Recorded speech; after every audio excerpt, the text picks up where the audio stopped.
So here's this little tractor I bought. It's a Kioti CK2610 with the KL4030 loader and the KB2475L backhoe on it.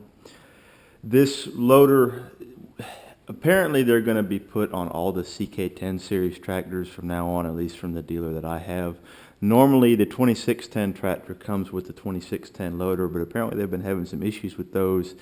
And what I didn't like about it was the lift capacity wasn't really high enough. It was only 1,300 pounds. And so I told the dealer I would either like to be upgraded to this loader, which has lift capacity of about 1,800 pounds, or I was going to have to go with the LS, I think it was the XG3025. That tractor's loader had about a 1,600 pound lift capacity, but they were happy to put this one on there. It cost me like an extra $200. And well worth it for that extra lift capacity. The backhoe, it works really well. It's not the strongest thing in the world, but for something of this size, you can't really expect it to be. It has plenty of power to, you know, pick up the tractor and move it around when you're repositioning yourself. Are you going to be breaking, you know, 4-inch roots that are stuck in clay dirt? No. But for general digging around and whatnot, it does a really nice job. I'd like to have a little bit smaller bucket. I actually asked for the 9-inch bucket, and I think that this was the one that came with it, and that's what they delivered it with. It looks like it's about a foot. So I would like a smaller bucket for digging around stumps and breaking roots and that kind of thing. And you can get them all the way up to, I think, like 36 inches. I wouldn't really want any bigger of a bucket than it's got on it, at least here in North Carolina with all this clay we have here. But nice little hoe. It's very simple to use and comes on and off easily. Basically, there's a bracket. You can see with this kind of beveled edge on the bottom down there with 2 pins that hold it in, and the subframe also runs up to the front here with this other bracket. They could have, I feel like they could have designed this front bracket a little better, especially with kind of the bevel on it to help you slide it in there. But I have found a trick when I'm attaching this backhoe that makes it a lot easier. The dealer told me this took like 2 guys a couple hours to get the backhoe on here, and he seemed hesitant about. He was like, "Okay, well, I can show you how to take it off, but I'm not going to have time to put it back on there." And I told him not to worry about it because I don't have a problem doing it myself. But I really don't understand the trouble they were having with it, because it takes me maybe 5 minutes to get it off and maybe 10 minutes to get it back on here. The trick I found is what I'll do is I'll back up, you know, I'll have the frame kind of sitting down angled like this, the subframe anyway, when it's sitting on the ground, because that's really the only way to get the hoe out from under the tractor. You have to kind of set it down like this so the front of the subframe doesn't catch on this rear bracket. And same thing when you hook back up to it. Usually overnight the hydraulics on the stabilizers will sink down, so you can just back right over top of it, get it pretty close to where this rear bar on the subframe will get it pretty close to where it'll slide into the bracket here, and then I'll hook the hydraulic lines up, and again have it sitting at a little bit of an angle.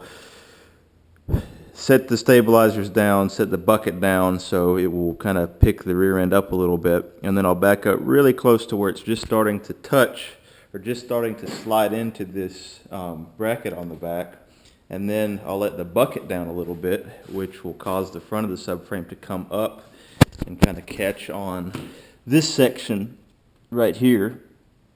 And at that point you can just maybe put your stabilizers down a little bit just to give them a little more traction, and then as you back up, everything will just slide right in, and put your 2 pins in there, and you're ready to go. The loader is very nice. It's got plenty of lift capacity for this tractor. I had a full bucket of stone in there, and pretty much had to run the tractor around in 4-wheel drive the whole time because it was trying to pick the rear end up on here. I don't believe the tires are loaded on here. That's one thing I forgot to ask them to do when I bought it, but not a huge deal. That's something I can do myself. So this frame size is available in the 25, 35, and a 40 horse model. The 35 and the 40 horse model ran the same engine, but they both had a DPF on them. I'm not sure if they had any kind of EGR system or anything like that. I doubt it. Probably just a DPF, but haven't dealt with that crap before on big trucks. I kind of, steered clear of that. And the 25 horse is plenty for my uses, especially because your hydraulics are going to have the same amount of power as they would with a 35 or a 40 horse engine.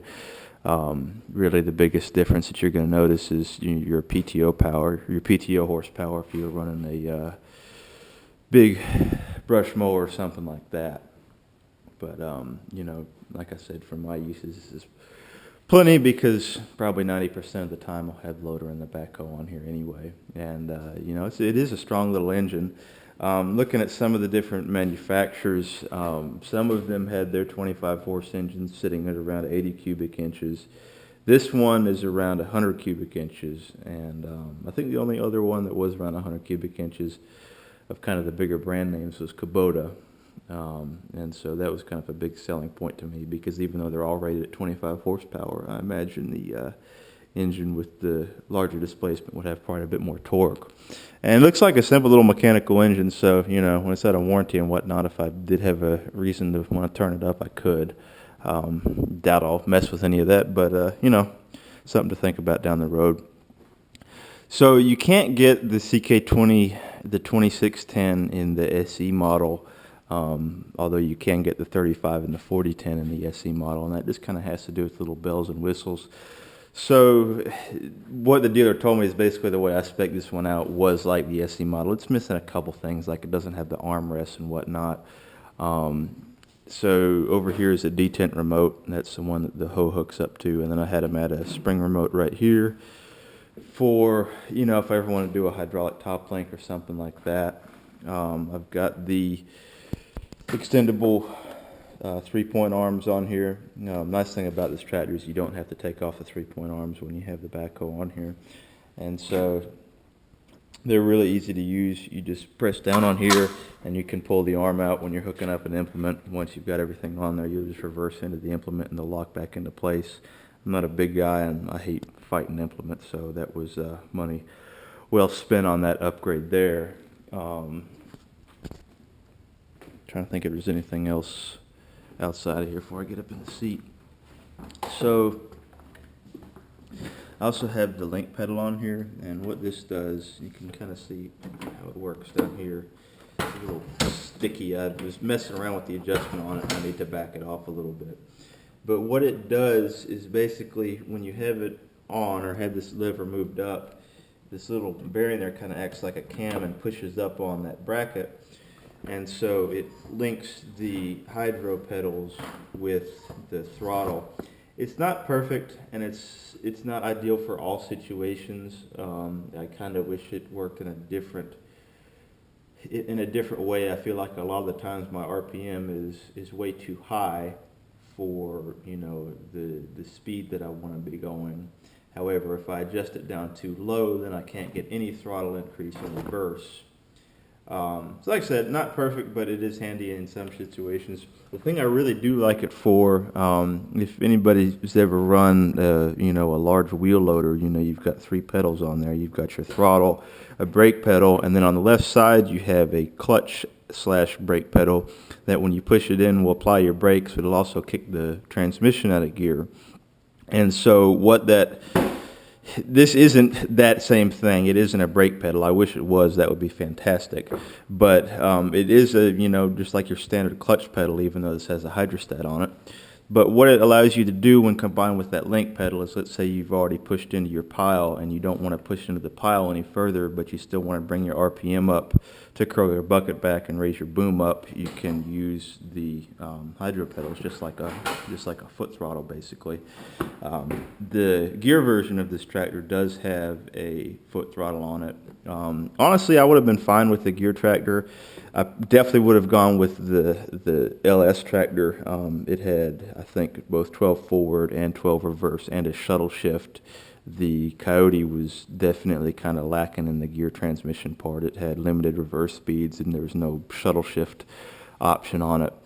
But this is the first larger, or not larger, it's still a small tractor, but not a garden tractor that I've owned that's a hydrostat. I really like it so far. I really have very few complaints about it. It's got a 3-speed range selector on it. Notice some people have said they have difficulty, getting this to shift gears. And so like right now you can see it's a little hard to, it doesn't want to just fly into high range. Manual says use the clutch. What I have found works really well if you're having trouble getting everything to slide in is to just very lightly put a little bit of pressure on one of your directional pedals, and it'll move the shift collars a bit, along with a little bit of pressure on the range selector here, and it would fall right into gear. I drive big trucks. That's something I'm very used to doing. It does take a little bit of getting used to, but it's much easier than trying to cram it in there.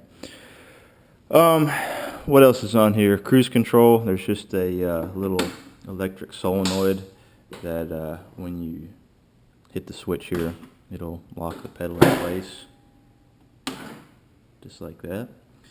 Up here on the loader, it does have a skid steer quick attach. This wasn't an option. It was, I think they're standard on all these Kioti loaders now, which is nice. The one thing I do wish this tractor had as an option from the factory would have been a third function. Unfortunately, I'd have to go with, one of the add-on kits. I think the dealer said they like to use the one from WR Long. You could set up a diverter valve, or you could run your own hydraulic lines from the valve in the back and set it up however you wanted to. Something I'll probably look at in the future. I'd like to get a root rake with a grapple for the bucket here. Does come with this little, guide rod here for understanding when your bucket's level.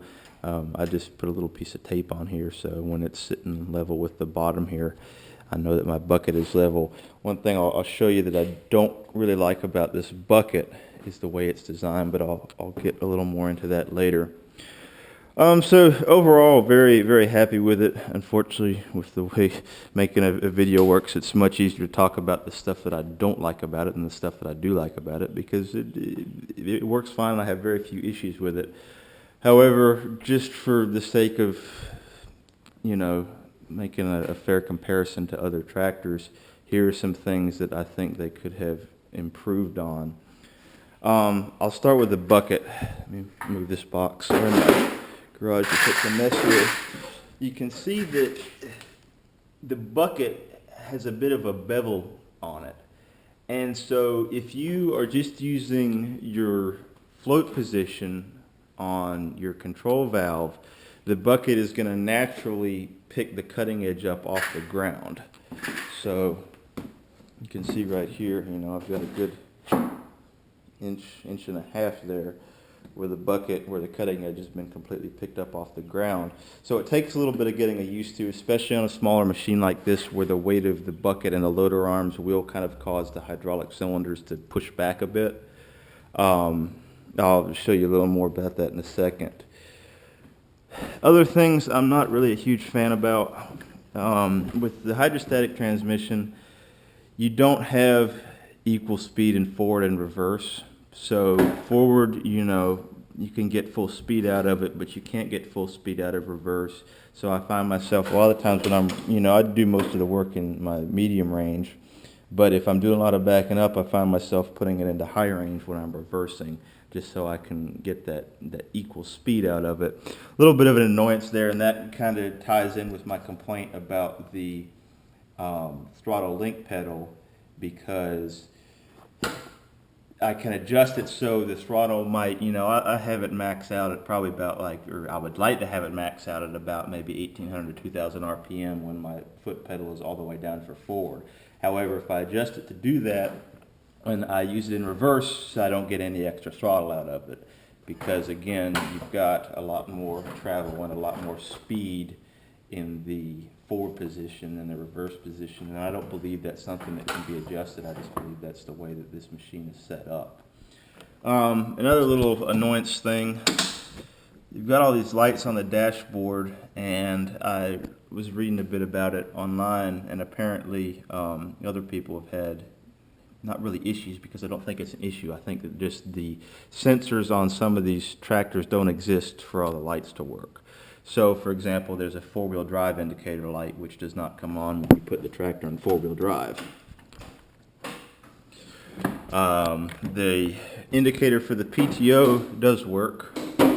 There's an indicator for dual brake pedals, which this tractor does not have. I don't think the gear version has it either, so that's something to consider if having the dual brake pedals is really important to you. Cruise PTO, not sure what that is. I don't think it's anything I've got on this machine. The parking brake light indicator would be nice to have. You put a little bit of pressure on this little lever there, and when you push your brake pedal in, it will lock in place. But again, I have no indicator to tell me that it's on. The cruise control indicator does work. Check engine light, I'm not sure if it would do anything on this engine, since as far as I can tell, it's a purely mechanical engine. And glow plug light is right here. It does nothing when the glow plugs are on. Then up top, you've got your four-way flasher lights, a water and fuel light, a neutral indicator light, which does nothing on this tractor. Not sure if it would on the gear transmission either. And then two lights, which would have to do with the DPF when it needs to be regenerated and when the exhaust is hot. That's what this blank would be for right there. Not sure what this would be right here. Yeah, no clue on that one. Okay, next little annoyance, you spend all this money on a tractor and the horn is an option.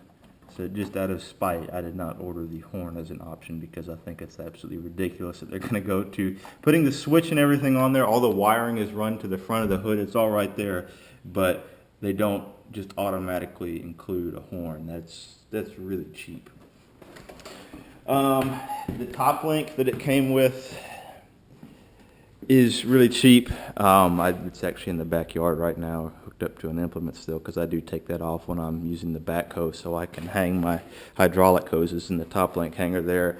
But you know, to come with the nice 3-point arms, and they give you a really cheap top link. It doesn't even have a bar ring through the middle of that you can hold it with. So if you really want to tighten up the bolt, you've got to have a large wrench on the top link and another large wrench on the lock nut, which, you know, that's just cheap right there, just cheaping out. Did come with the drawbar, which is nice. I know some tractors you have to get that as an add-on. I have had a little bit of trouble with the hood latch. That's again probably something that will kind of wear in, but closing the hood, it doesn't always like to latch on there unless I put the right amount of pressure on it. And well, actually this time it did, so maybe it just took a little bit of use and vibration to kind of wear itself in.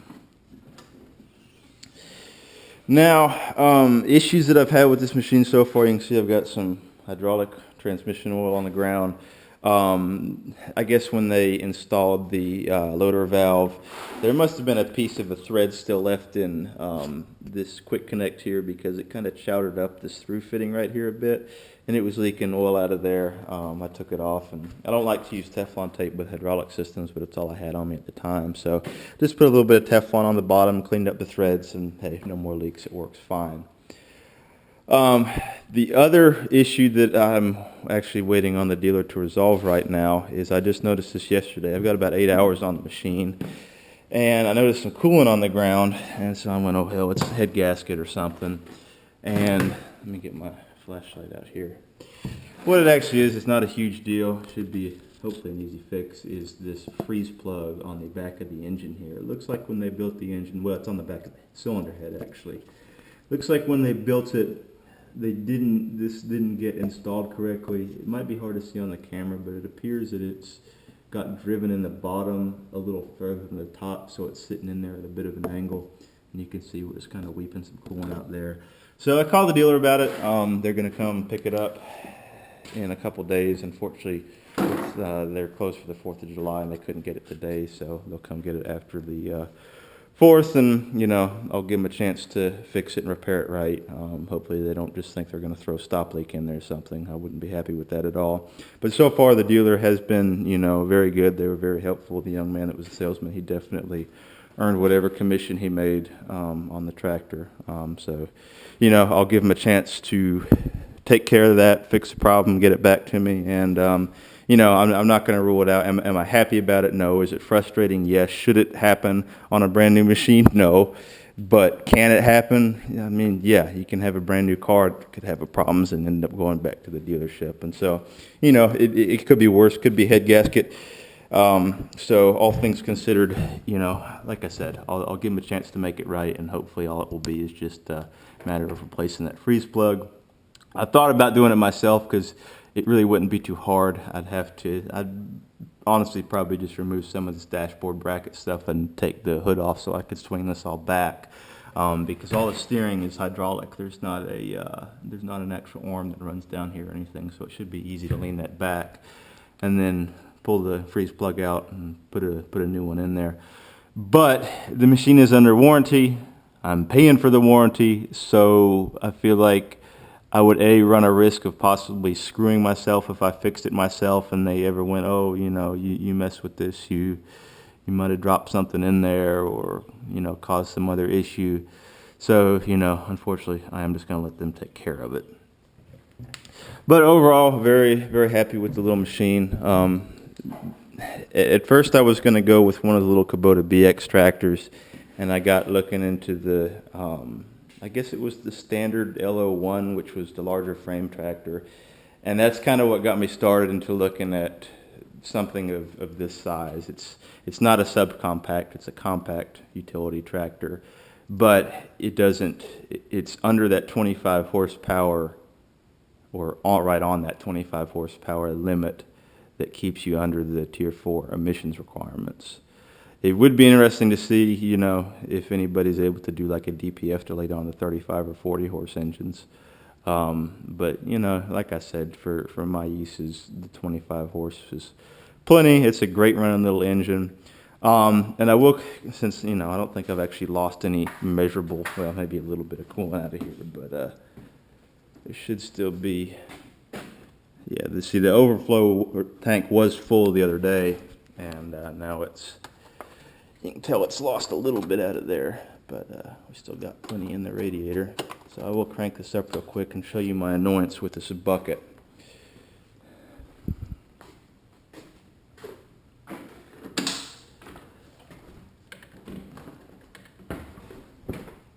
It is a good running little engine. The thing fires like right up.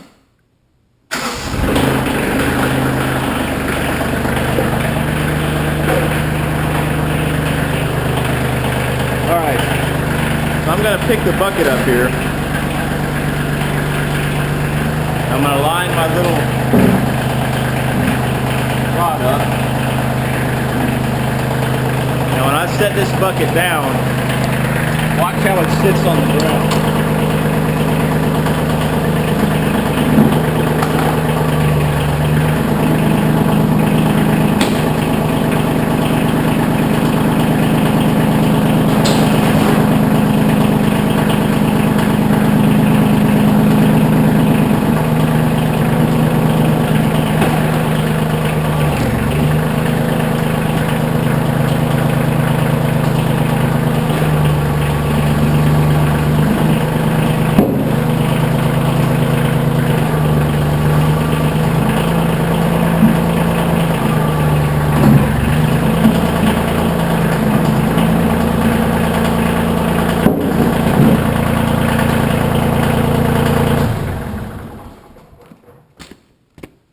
Kind of cycle it a couple times there, but as you can see, just the weight of the whole system does kind of tend to push the hydraulics back a bit, and because it's got that bevel on the bucket, it doesn't keep the cutting edge touching the ground, because where I had this set up, when the bottom of the tape is right here, the bucket had just a little bit of a forward tilt to it so that the cutting edge could do its job. However, when you set the bucket down, again, because of the weight of everything, it pushes the cylinders back, and the shape of it causes it to roll back a little bit. So it just takes a little bit of getting used to.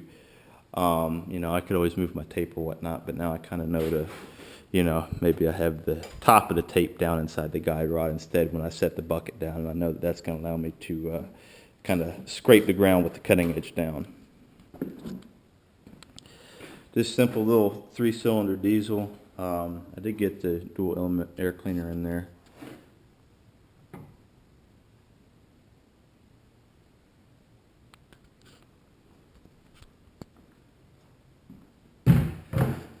So like I said, I got about 8 hours on here, so we'll see how it pans out over the years. Hopefully it'll be a good little machine. I'm quite happy with it so far, with the exception really of that freeze plug, but shit happens. So I'll post an update when they get it fixed, and let you guys see some video of it in action. Thanks for watching.